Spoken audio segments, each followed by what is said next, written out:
अस्सलाम वालेकुम दोस्तों, मैं हूं मोहम्मद वकास और आज मैं आपके पास जो है एक नई वीडियो के साथ हाज़िर हूं। आज की हमारी जो वीडियो है इसमें हम देखेंगे कि किसी भी कंपनी के लिए, छोटे इदारे के लिए, शॉप के लिए या आप अपने पर्सनल बजट के लिए एक एक्सपेंस ट्रैकर जो है वो कैसे बना सकते हैं कि आपकी इनकम जो है वो आई है तो वो किस किस मद में ख़र्च हुई है, और आप अपने इदारे का टैक्स भी उसमें से आप सिंपल मॉडिफिकेशन के साथ जो आप अपना टैक्स भी कैलकुलेट कर सकते हैं।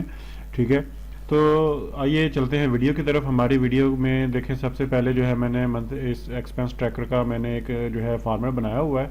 ठीक है, इस फॉर्मेट को आप देखें, इसमें सबसे पहले मैंने ईयर ऐड किया है, मंथ ऐड किया है, डेट ऐड की है, उसके बाद कैटेगरी है, हमारे खर्चे की कैटेगरी कौन सी होगी, डिस्क्रिप्शन है, उस खर्चे की तफसील है। ठीक है, अमाउंट कितनी है उसकी। ठीक है, क्रेडिट, ठीक है, वो अमाउंट इन हुई है या आउट हुई है, मतलब हमारी इनकम में आई है या खर्च हुई है। ठीक है, तो उसके बाद टोटल बैलेंस है। मैं इसको फ़िलहाल जो है हम एक छोटे से इदारे के लिए हम उसको कैलकुलेट कर लेते हैं, तो मैं यहाँ पे लिख लेता हूँ टैक्स कैटेगरी। ठीक है, बैलेंस को मैंने ख़त्म कर दिया, मैंने यहाँ पे टैक्स कैटेगरी रख ली है। ठीक है, अब सबसे पहले हम आएंगे डेट पर। ठीक है, डेट का जो है हम टोटल जो डेट का कॉलम हम इसको सेलेक्ट करेंगे, कंट्रोल शिफ्ट और डाउन एरो। इसके बाद हम जाएंगे डाटा वैलिडेशन में। अब डाटा वैलिडेशन में जाके हम यहाँ पे चूज़ करेंगे ऐड रूल। ऐड रूल में से हमने जाना है डेट इज़ वैलिड में। ठीक है, इज़ वैलिड डेट। ठीक है, अब वैलिड डेट रिजेक्ट इनपुट कर देना है और उसके बाद यहाँ से आप इसको सी तक करते हैं ताकि ये अगर आप बाद में भी रोज़ ऐड करते हैं तो वहाँ पर जो है ये डाटा काम कर सके और ये डाटा वैलिडेशन जो है वो काम कर सके। अब इस डाटा वैलिडेशन का हमें फ़ायदा क्या है। ठीक है, मैं इसको ये अभी ख़त्म कर देता हूँ, ये डन कर देता हूँ। ठीक है, और ये देखें, अब हम चलते हैं, ये देखें जी, अब जब भी मैं इस पे सेल पे डबल क्लिक करूँगा तो मेरे पास एक कैलेंडर ओपन हो जाएगा। ये हमारी डाटा वैलिडेशन का हमें फ़ायदा हुआ है। ठीक है, इसमें हमें जो है डेट चूज़ करने में कोई भी जो है मुश्किल नहीं होगी। ठीक है, आप डेट का फॉर्मेट आप जो भी रखना चाहें वो आपकी अपनी मर्ज़ी है। ठीक है, आप यहाँ से चूज़ करें दोबारा से उसी सेल को जैसे हमने पहले सेलेक्ट किया है। ठीक है, ऊपर आ जाते हैं। अब आगे चलते हैं फॉर्मेट में। फॉर्मेट में जाएंगे नंबर फॉर्मेट और मैं डेट फॉर्मेट चूज़ कर लेता हूँ जी, ये वाला 28 जनवरी 2024 वाला, मतलब डेट भी आ रही है, मंथ भी आ रहा है, नाम उसका ईयर भी आ रहा है। इसको मैं सेंटर लाइन कर लेता हूँ। अब इसमें से हमने मंथ कैलकुलेट करना है तो हम इज इक्वल टू लगाएंगे मंथ फार्मूला। ठीक है, मंथ फार्मूला लगा के हम जब इस पर सेलेक्ट करेंगे तो इंटर करेंगे, ये हमें दे देगा मंथ नंबर 1, मतलब कि ये फर्स्ट मंथ है। ठीक है, फर्स्ट मंथ को आप चाहें तो मंथ को उन सबको आप कन्वर्ट भी कर सकते हैं। उसके बाद हम बारी है ईयर कैलकुलेशन की। ईयर कैलकुलेट करेंगे, हम इस फार्मूले पर क्लिक करेंगे और ये देखें ये हमें ईयर दे रहा है, ईयर 2024 दे रहा है अब हमें। ठीक है, इसको मैं कॉपी करता हूँ दोनों फार्मूलाज को और इनको मैं कर देता हूँ पेस्ट। ठीक है, अब देखें यहाँ पे 1899 और 12 दे रहा है, उसकी वजह यह है कि यहाँ पे कोई भी डेट मौजूद नहीं है। जैसे ही हम डेट चूज़ करेंगे, ये देखें जी, ये हमें जो है उसका डाटा जो है वो देना शुरू कर देगा। ये मंथ का नंबर देगा और दूसरा देगा ईयर देगा। वैसे इसको मंथ को हम कन्वर्ट भी कर सकते हैं उसके नेम में। ठीक है, अगर हम टेक्स्ट का फार्मूला ट्राई करें यहाँ पे टेक्स्ट। ठीक है, हम कैटेगरी स्टार्ट करते हैं। ठीक है, ये मंथ का फार्मूला वैसे का वैसे इसमें इंक्लूड हो गया। अब आगे हम देंगे उसकी 3 दफ़ा हम एम लिख देते हैं ताकि हमारे जो है किसी भी मंथ के जो मंथ आ रहा होगा उसके पहले 3 हरूफ तहजी जो है वो उसमें आ जाएंगे। देखिए अब ये दिसंबर दे रहा है हमें। ठीक है, तो ये जो चीज़ है आप इसको नंबर में रखें, आप इसको एज इट इज़ जो आप इसमें कन्वर्ट करना चाहते हैं तो मैं अगर इसको कॉपी करके नीचे जो है टोटल ले जाऊं, इसको मैं कर दूं पेस्ट। ठीक है, तो ये देखें ये मुझे अब मंथ का नेम देना शुरू कर दिया इसने। आप मंथ के नंबर से भी इसको छोड़ सकते हैं इसको। अब आगे बारी आती है कैटेगरी की। ठीक है, अब कैटेगरीज हमने अपनी मर्जी से रखनी होती हैं कि हमारे खर्चे जो है वो किस किस तरह से होते हैं, हमारी इनकम के सोर्सेज क्या हैं। ठीक है, मैं एक छोटी एकेडमी को लेके या स्कूल को लेके अगर मैं सॉफ्टवेयर बना रहा हूँ या इस शीट को मैं तैयार कर रहा हूँ तो सबसे पहले मैं यहाँ पे चला जाता हूँ डाटा में जाके डाटा वैलिडेशन और ऐड रूल। ऐड रूल में मैं चूज़ करता हूँ drop down from a range. ठीक है, जब मैं drop down from a range दूंगा तो मैं इसको क्लिक कर लेता हूँ सिलेक्ट डाटा रेंज। मैं यहाँ पे एक जो है शीट बना देता हूँ, इसको मैं नाम देता हूँ रॉ डाटा का। ठीक है, रॉ डाटा। यहाँ पे हम अपनी कैलकुलेशन वगैरह दूसरी चीज़ें जो है वो कैलकुलेशन पे लगा सकते हैं। ठीक है, मैं यहाँ पे एक कैटेगरी बनाता हूँ, इसको मैं अभी कैंसिल कर देता हूँ। ठीक है, मैं यहाँ पे कैटेगरी बना रहा हूँ, इसमें मैं लिख लेता हूँ कैटेगरी लिस्ट।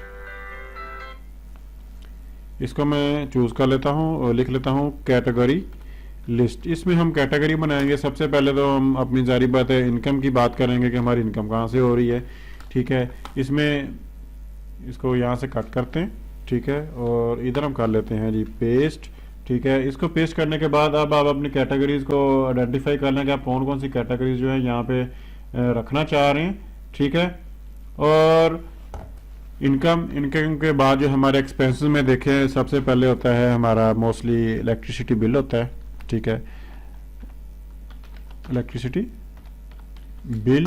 ठीक है, और उसके बाद हमारा जो है वो सैलरीज होती हैं। एक स्कूल को लेके हमारी सैलरीज के एक्सपेंसेस हो सकते हैं। ठीक है, उसके बाद हमें कोई रिपेयर वर्क करवाना पड़ सकता है।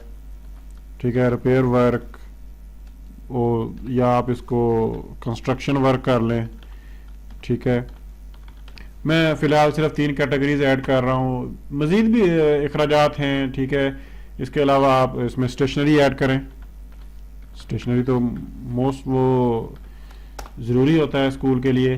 ठीक है, तो ये हमने अभी जो है 4 कैटेगरीज बना ली हैं। ये मैं इनको सीरियल नंबर अलॉट कर देता हूँ। ठीक है, ताकि हमें देखिए जी हमारी 5 कैटेगरीज हैं टोटल, इनमें से एक कैटेगरी इनकम की है और बाकी कैटेगरीज जो है वो हमारे एक्सपेंसेस की हैं। आप इसमें मज़ीद भी जो है वो कर सकते हैं। इसके अलावा एक का खर्चे होते हैं, या आप उसको ऐड करना चाहें ना करना चाहें।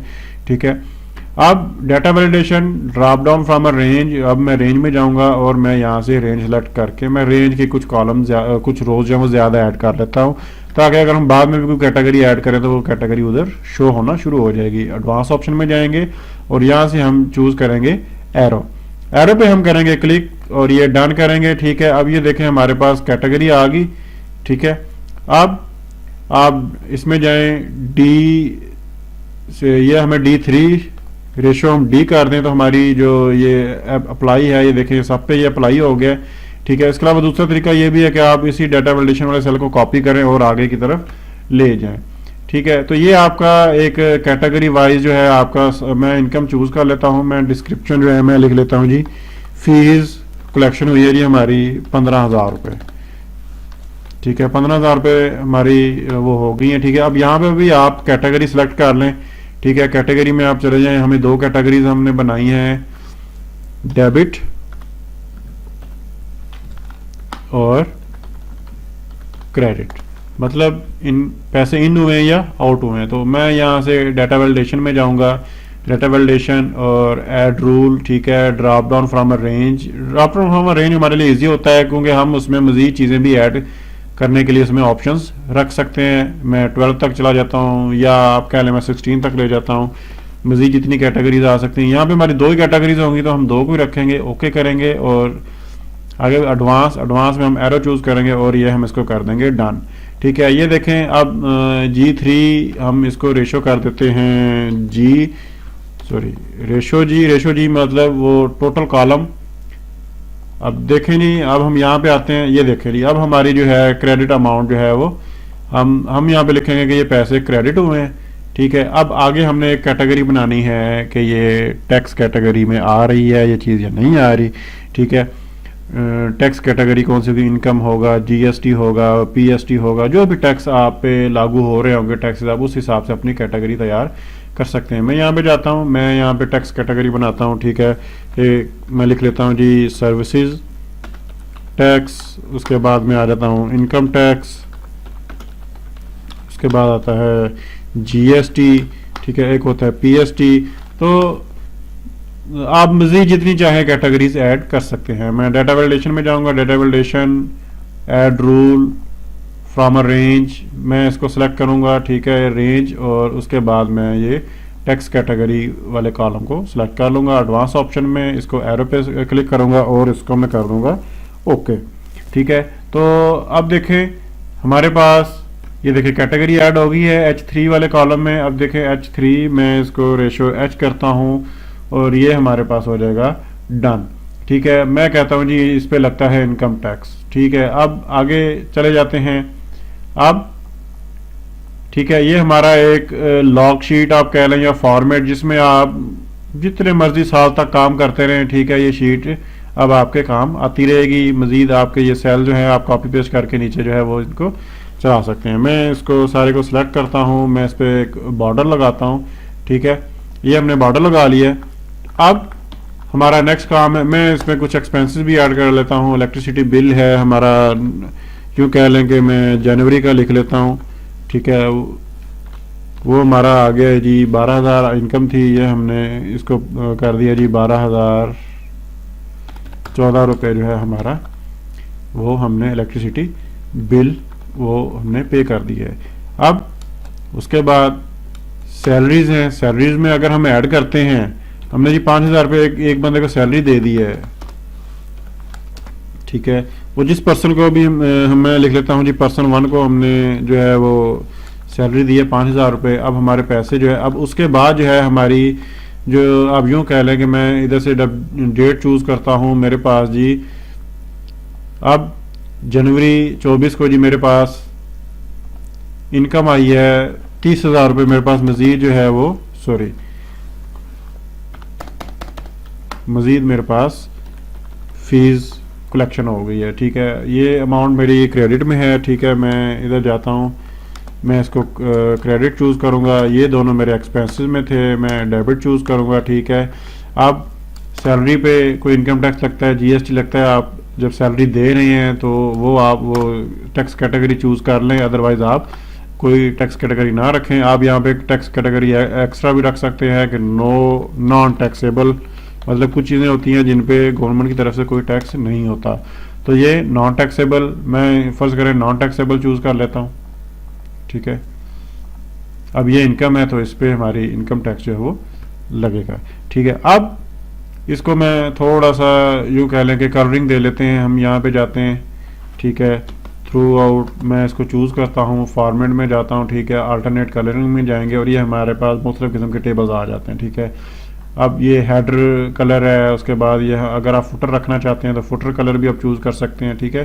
तो मैं इसको करता हूँ डन। ये हमारे पास ये देखें जी एक टेबल का फॉर्मेट बन गया है, अच्छा सा खूबसूरत, एक हमारे पास एक लॉग शीट तैयार हुई है। अब हमारा आगे काम होता है डैशबोर्ड तैयार करने का, एक छोटा सा, कि अब हमें समरियाँ भी तो चाहिए कि इनकम कितनी होगी है और बाकी चीज़ें कितनी होगी है। तो सबसे पहले आप देखें आपके एक्सपेंस कैटेगरीज कौन कौन सी हैं, ठीक है। ये कैटेगरीज है हमारी, मैं इनको उठाता हूँ, ठीक है। इनको मैं करता हूँ कॉपी करके मैं इसको कर लेता हूँ यहाँ पर पेस्ट। ये हमारी वो कैटेगरीज आ गई हैं कि कौन कौन सी कैटेगरीज में हमारे जो है वो एक्सपेंसेस होंगे, ठीक है। उसके बाद अब आगे हमने क्या बनाना है, इनकम कितनी हुई है, मैं यहाँ पे लिखता हूँ अमाउंट,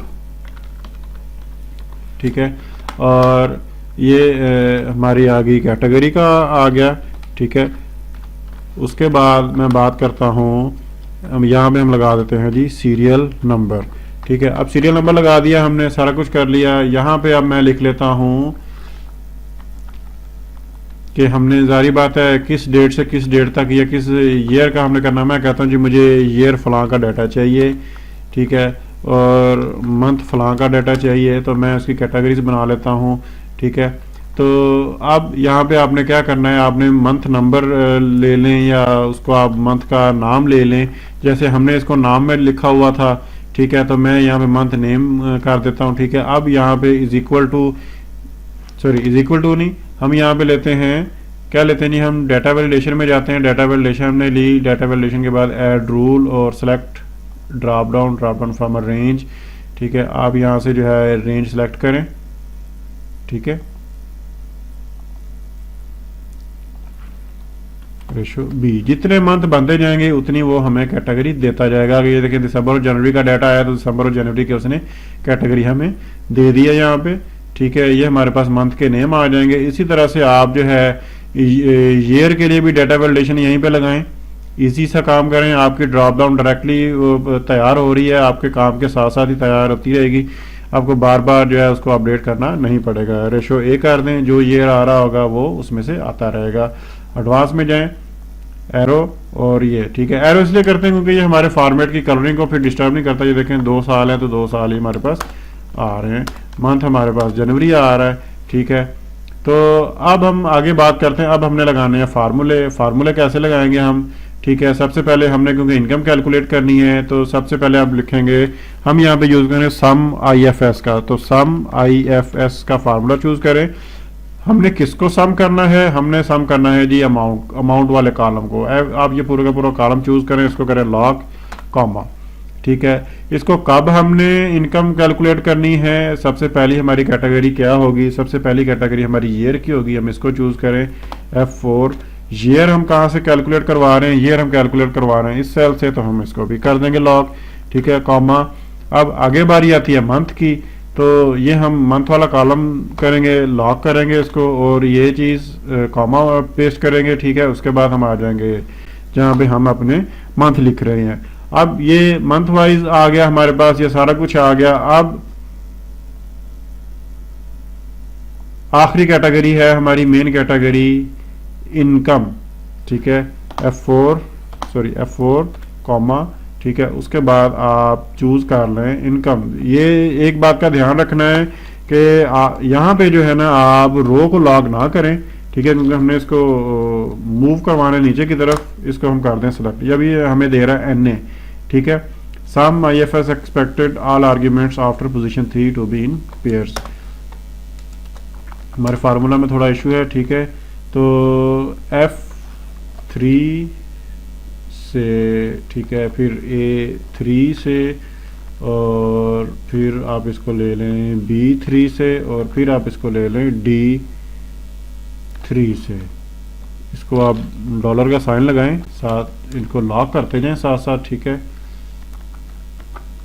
$B, $3, ठीक है, और ये डॉलर का साइन, सॉरी ये डॉलर का साइन, और ये F के साथ भी हमारा डॉलर का साइन। इसको सम करना है। अब देखें हमारा फार्मूला में इशू आ रहा है, हम इसको दोबारा ट्राई करते हैं। Is equal to sum IFS, ठीक है, सम अप रेंज, एक रेंज को उसने जमा करना है, ठीक है। यहाँ से लेके रेशो इसको करें F, इसको कर दें लॉक। ये रेशो हमारी कंप्लीटली लॉक रहेगी, ठीक है। इज इक्वल टू, अब फर्स्ट कैटेगरी हमारी है ईयर की, यहाँ से चूज करें रेशो F4 कॉमा, ये भी लॉक रहेगी हर जगह पे, इसका स्टार्ट और एंड लॉक रहेगा। ये कहाँ से कैलकुलेट कर रहे हैं हम, यहाँ से कैलकुलेट करवा रहे हैं, इसको भी लॉक कर दें, कॉमा। अब आगे बारी आती है मंथ की। मंथ हम यहाँ से चूज करेंगे रेशो B, इसको भी कम्प्लीटली लॉक कर दें, कॉमा। मंथ हम कहाँ पे चूज कर रहे हैं, अब आपने उसकी वो चूज करना है कि मंथ का नेम, कॉमा, ठीक है, सॉरी। तो इसको अब आप क्लोज करें। तो ये देखें अभी ये हमें 0 दे रहा है, तो 0 क्यों जी, हम सम इफ का फार्मूला हम अप्लाई कर रहे थे। हमारी कुछ चीज़ें थी जिन्हें हमें चेंज करने की ज़रूरत थी। सबसे पहले तो मैंने इसको मंथ को भी मंथ में ही रहने दिए, नंबर ही रहने दिए, इसको मैंने उसके नेम में कन्वर्ट नहीं किया। अब इसका हमें बेनिफिट ये होगा कि अब हम जब भी लिखेंगे तो हमें सिर्फ 1 2 3 लिखने की ज़रूरत होगी, बाकी सारा काम जो हमारा होता रहेगा। सबसे पहले आपने चेक कर लेना है कि आपके जो मंथ ईयर हैं ये, और सेकंडली ये जो नंबर्स वाला कॉलम है, स्पेशली जहाँ पे आपकी अमाउंट्स आ रही हैं, इसकी आपने फॉर्मेटिंग चेक करनी है, और ये आपका नंबर फॉर्मेट में होना चाहिए। ये जी ये वाला हमारा नंबर फॉर्मेट है, इसमें इसको आपने कलेक्ट कर लेना है, या फिर आप अपनी इसको अकाउंटिंग्स में लेके आ सकते हैं, फाइनेंस में, करेंसी में, आप जैसी करेंसी चाहें उसमें आप लेके आ सकते हैं, ठीक है। हम इसको नंबर चूज कर लेते हैं फिलहाल, ठीक है, क्योंकि नंबर से यूज होंगे। और ये मैं आ जाता हूँ जी, हमारी फर्स्ट जो हमारा है, हमने फार्मूला अप्लाई करना है, is equal to sum IFS, ठीक है। ये मैंने इसका जो है सम IFS टाइप किया। अब मैंने सबसे पहले चूज करनी है रेंज। रेंज हमारी है F कॉलम, मैं इसको लॉक करता हूँ, इज इक्वल सॉरी कॉमा। अब हमारी फर्स्ट कैटेगरी ईयर, ईयर की रेंज हमने उठानी है कि, और ईयर कंपेयर कहाँ से करना है, इस सेल से करना है जहाँ पे हमने लिखा हुआ है, इसको हम लॉक कर देंगे। उसके बाद हमारी बारी है मंथ की। अब मैं इसको मंथ पे लॉक करता हूँ, और मैं अब चला जाता हूँ जी, अब मैंने यहाँ से मंथ का नंबर सेलेक्ट कर लिया है, ठीक है। और सेकंडली अब मैं आ जाता हूँ जी इस चीज़ पे कि किस चीज़ को ऐड करना है, उसकी रेंज, ठीक है। अब जारी बात है हम इनकम कैलकुलेट कर रहे हैं, तो हम इनकम की रेंज को लेंगे। इनकम की रेंज को लेके हम, ये हमारी इनकम की कैटेगरी जो ये हमारा वो कैटेगराइज है, यहाँ पे हम इसको L3 रो लॉक नहीं करेंगे, इंटर करेंगे। ये देखें जी हमें वैल्यू दे रहा है 15,000 रुपये, ठीक है। अब उसने वो ऑटो फिल का ऑप्शन दे दिया मुझे, नीचे देखें ये 12,000, 14 सैलरीज 5,000, रिपेयर वर्क कभी नहीं करवाया, स्टेशनरी हमारी है 0। हमारी इनकम टोटल 1,50,000 रुपये हुई है, ठीक है। 12,000, 14 हमारा इलेक्ट्रिसिटी का बिल चला गया है, सैलरीज 5,000 चली गई हैं, रिपेयर वर्क है, कंस्ट्रक्शन वर्क है। अब जैसे मैं मंथ नंबर 2 करता हूँ तो देखें हर चीज़ 0 हो गई है। 0 होने का मतलब ये है कि ये जो डाटा है कि हमारा फरवरी 2024 का कोई भी डाटा इंटर नहीं हुआ पड़ा, या ना ही हमारी इनकम है ना ही हमारा कोई एक्सपेंसेस है। अब मैं यहाँ पे इंटर कर देता हूँ जी, मेरे पास फरवरी 2024 में जो है 7 तारीख को, ये मैं फॉर्मेट मैं इसको चेंज कर देता हूँ दोबारा, फॉर्मेट मेरा ज़रा डिफरेंट हो गया, यहाँ से फिर गड़बड़ होगी, परेशानी ना हो, ठीक है। नंबर फॉर्मेट और ये मेरा है डेट फॉर्मेट, ठीक है। डेट फॉर्मेट मेरा सेम रहेगा। और मैं यहाँ पे कहता हूँ कि सैलरीज में मैंने क्या किया है जी, मैंने पर्सन 2 को सैलरी दी है जी 3,000 रुपये, तो ये मेरे अमाउंट से होगी, ये सॉरी ये हुई है डेबिट, क्योंकि हमने ये अमाउंट पे कर दिया। तो ये देखें ये 3,000 रुपये सैलरी हमारी कैलकुलेट हो गई है। इसी तरह से आप अपना डाटा तैयार जो है आप इसमें पुटअप करते जाएं, और जिस साल का और जिस मंथ का आपको डाटा चाहिए होगा उस मंथ का डाटा आपको मिल जाएगा।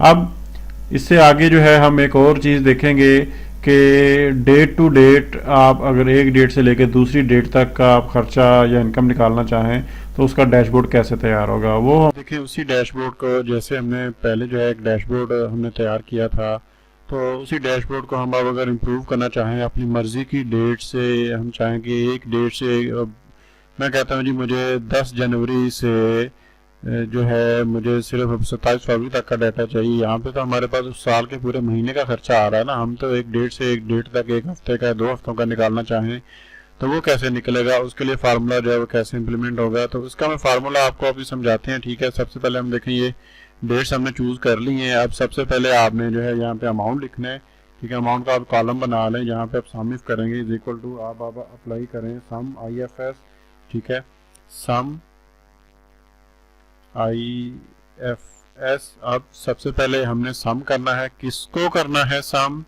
इसी अमाउंट को करना है। अमाउंट वाले कॉलम को पूरा कॉलम सेलेक्ट करते हैं, इसको हम करते हैं लॉक, ठीक है, कॉमा। अब यहाँ पे आपने जो मेन चीजें देखनी है, देखें उससे पहले आपको सबसे पहले मैंने आपको बताया कि आपकी डेट की फॉर्मेटिंग जो है वो सेम होनी चाहिए, ठीक है। उसके अलावा अब आप, क्योंकि हम डेट टू डेट जा रहे हैं, अब हमारी बारी है डेट्स सिलेक्ट करने की, ठीक है। तो आपकी फॉर्मेटिंग सेम होनी चाहिए, लास्ट टाइम हमारी फॉर्मेटिंग की वजह से हमें इशू आ रहा था।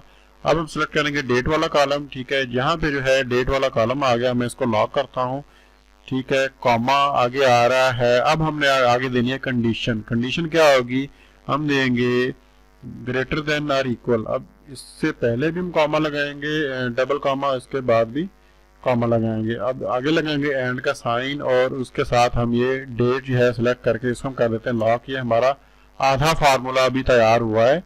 कि कितना फार्मूला, अभी हमारा सिर्फ आधा फार्मूला रेडी हुआ है। इसके बाद अब दोबारा से आपने इसी फार्मूला को आगे एक्सपेंड करना है, दोबारा से आपने अब डेट वाला कॉलम चूज करना है, ठीक है, उसको आपने लॉक करना है, कॉमा। अब आपकी बारी है इस काम की कि आपने लेस देन और इक्वल का साइन लगाना है, इक्वल का साइन लगाना है, ये देखें कॉमर्स के अंदर, और एंड का साइन लगाना है। अब एंड का साइन लगा के आपने क्या करना है, आपने चूज करनी है वो डेट जहां तक आप कैलकुलेशन करना चाहते हैं।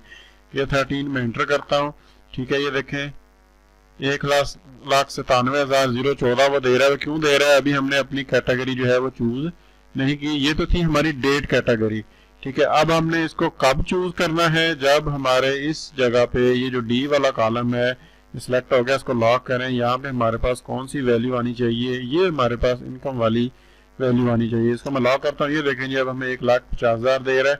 अब मैं कहता हूँ कि ये मेरे पास जो है, अब मेरे पास जनवरी जो थी ना, जनवरी का डाटा, जनवरी के डाटा में मेरे पास जनवरी में 12 तारीख को भी मेरे पास जो है कुछ पैसे आए थे।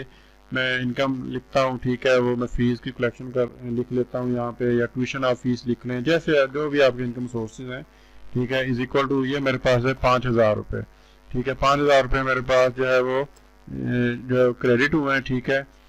और इस पे मेरी जो है वो इनकम टैक्स लगेगा, इनकम टैक्स टैक्स कैटेगरी हमारे वीडियो के नेक्स्ट जो होगा उसमें हम करेंगे। ये देखें अब ये 1,55,000 दे रहा है मुझे 10 जनवरी से 27 फरवरी तक। अब मैं यहाँ पे डेट सेलेक्ट करता हूँ 31 जनवरी। जैसे मैं 31 जनवरी करता हूँ ये हमारे पास फिर 1,55 है। क्यों? क्योंकि हमारी जो इनकम 1,55 हो रही है वो कहाँ पे हो रही है, ठीक है, कहाँ पे हो रही है, पूरे जनवरी के महीने में हो रही है। ये देखें 12 जनवरी से 12 जनवरी है, ठीक है। उसके बाद हमारी क्रेडिट अमाउंट है 22 जनवरी और एक है 23 जनवरी को। मैं क्या करता हूँ, मैं डाटा को ले जाता हूँ यहाँ पर 21 जनवरी तक। अब देखिए 5,000 रुपये रह गए जी। 21 जनवरी तक हमारे पास सिर्फ 5,000 रुपये आए थे।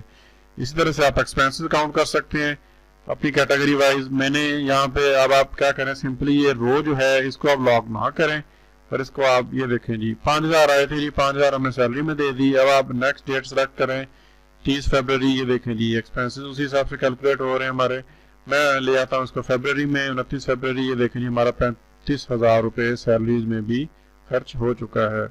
5,000 रुपये, ये 30,000 रुपये यहाँ पे हमने सैलरीज पे की, यहाँ पे हमने 5,000 पे किया। तो ये हमारे पास जो है हमें उसकी देखें एक डैशबोर्ड की जो है हमें कैटेगरी दे रहा है निकाल के, ठीक है। तमाम चीजें जो है हम डे टू डेट भी हम अपना डैशबोर्ड जो है अपना एक्सपेंस ट्रैकर में सेट कर सकते हैं। जी शुक्रिया जी, अल्लाह हाफिज।